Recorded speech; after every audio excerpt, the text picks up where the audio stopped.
So there's going to be spoilers for the manga in this video. If you don't want to know what's going to happen, I suggest you check out now. So we're going to be talking about Izuku's quirks and abilities because at this point he has quite a few of them, and I think it's about time to go over a recap, although I'm sure this video will be outdated pretty soon, probably in the next chapter, but let's get into it nonetheless. So Izuku's quirk is of course One for All, and with that comes a whole bunch of other quirks within it, and it ultimately just counts as one quirk, I suppose, and that's because the previous users of One for All's quirks have fused with the core, or I guess you could say the quirk factor of One for All itself, therefore giving Izuku eventual access to all of them. And this is because All for One has been strengthened over the generations as it has been passed on from person to person. This goes back to the quirk singularity theory, I suppose, as to the same principle applies with just quirks in general, and future generations receiving them hereditarily, they'll just become stronger and stronger with each passing, to the point of where they are no longer able to even be controlled, but we're not quite at that point yet. But given that All for One can be passed on due to its ability, it's kind of speed running the quirk singularity, and this is why we see Izuku being able to use the quirks of the previous users, but we didn't see that from All Might or Nana or any of the previous users because it simply wasn't powerful enough when they received it. But let's just break down One for All at its core, without all the other craziness that we're going to get into. So at first, it was just a quirk that allowed itself to be passed on to others via them ingesting the user's DNA and having them willingly accept the transfer. Then at some point, All for One forcefully gave the first user of One for All a power stockpiler quirk, and this caused them to fuse together into one quirk, which we now know as One for All. And the power stockpiler quirk is pretty much as it sounds, it stockpiles power. So the more time that passes and the more power you accumulate, you will become stronger as a result. And this is what gives Izuku and All Might the crazy superhuman physicality we see from them. So let's go more into how Izuku utilizes this power set. So when he activates One for All, or more so, I guess the power stockpiler aspect of it, he refers to it as full calling. Aside from full calling, he also has access to his named moves that we've seen him use multiple times in the series, such as Detroit Smash, Delaware Smash, Manchester Smash, St. Louis Smash, Texas Smash, Wyoming Smash. He's got a whole bunch of attacks named after American geography, obviously due to his admiration for All Might. But the Delaware Smash specifically is like the projectile attack that Izuku has, and the subset of that is Air Force, which is just like a more condensed version. Now, as for his utilization of One for All in general, according to Bakugo in chapter 275, he says Deku can consistently use full calling at 30%, and to keep it from wrecking his body, he only draws 45% at the moment of impact. Now, that was the last update we had. Like I said, chapter 275, we're currently coming to chapter 308, and he's about to come into a new fight, so maybe he's evolved since that point, but still, 30% comfortably is obviously really powerful, and just drawing 45% at the moment of impact is crazy. I mean, just take a look at what a St. Louis Smash Air Force looks like. But this also doesn't mean that he can't use 100% of One for All, because obviously we've seen him do it before. I mean, actually in the war, he was kind of using it consistently. I mean, he was fighting against Shigaraki using 100% for quite a few chapters, and yes, it was wrecking his body, but he was still able to do it nonetheless. So now I guess we can come to the other quirks that he's picked up from the vestiges, and the first one being Black Whip. And it's exactly as it sounds. He can produce black whips from his body, and I say his body because I guess he could just send them from anywhere, like his hands, even his tongue, which he refers to as Froppy style. And let me also mention it's being amplified by One for All itself, meaning that because he has One for All while using it, it is going to be a lot more powerful than what it was inherently, because we see him like lifting up cars and buses with this stuff, and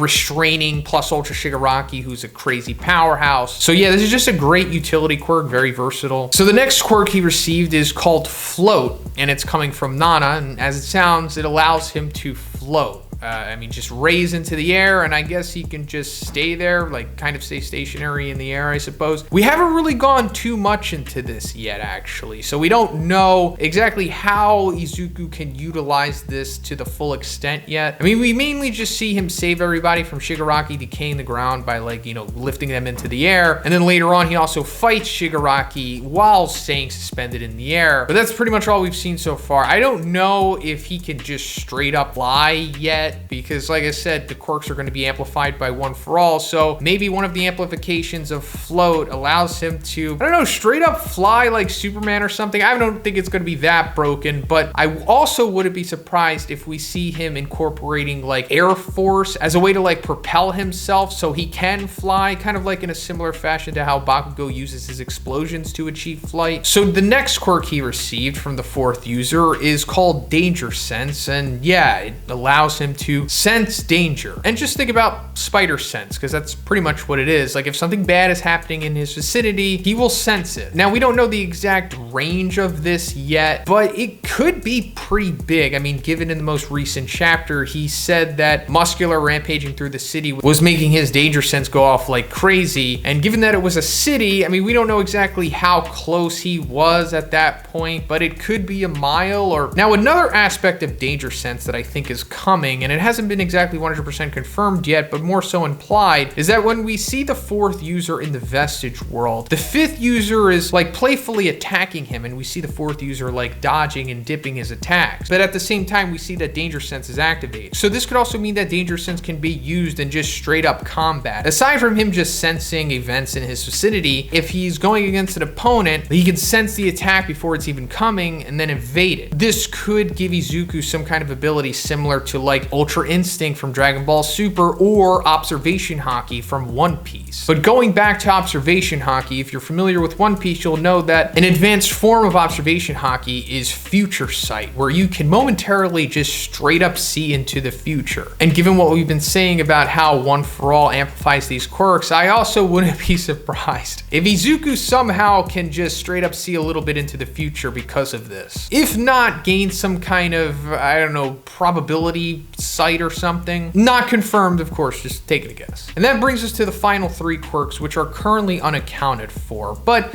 we might have a rough idea of what they could be actually. So that brings us to the sixth user, and it was revealed that his name is N, or EN, which apparently means smoke. And this could mean that the sixth user has some kind of smoke quirk. And if he does, that would give Izuku, I guess, some kind of stealthy aspect to him, possibly. Like, my mind goes to him like creating smoke screens or something like that. And if that is the case, I could totally see him using that to his advantage. You know, making the area just covered in smoke and then relying on his danger sense to fight his opponent who is seemingly blinded at that point, right? So now we're coming to the third user, and we got a glimpse of what he looks like, and it appears that he could have like the Ida family engine quirk or something on his shoulders. I mean, it's not confirmed, of course, but it looks that way. I mean, it really looks similar to what we've seen from Tenya and Ingenium. And if Izuku is receiving this quirk, it could be considered a little redundant considering he already has super speed from the power stockpiler aspect of One For All. But obviously the engine quirk, especially amplified by One For All, would send it to the next level, and we could see Izuku performing attacks like the Thunderclap or something, which would be incredible. But if it's not the engine quirk, then I don't know what it is, but it certainly seems like whatever is on the shoulders of the third user plays some part into what his quirk could be. And lastly, that brings us to the second user. I made a whole video about this guy, check it out here. But long story short, he could be Bakugo, or related to Bakugo in some way. Meaning that there's a chance that Izuku might receive the explosion quirk. Don't know, of course, we're just guessing. But if it's not the explosion quirk, it could be some kind of projectile quirk in general, because if we look at the second user, he has like these gauntlets similar to how Bakugo does, and it's very likely that plays into his quirk. Either that is support equipment, or it's like a heteromorphic aspect of him. Either way, given its aesthetic and where it's placed, it likely has something to do with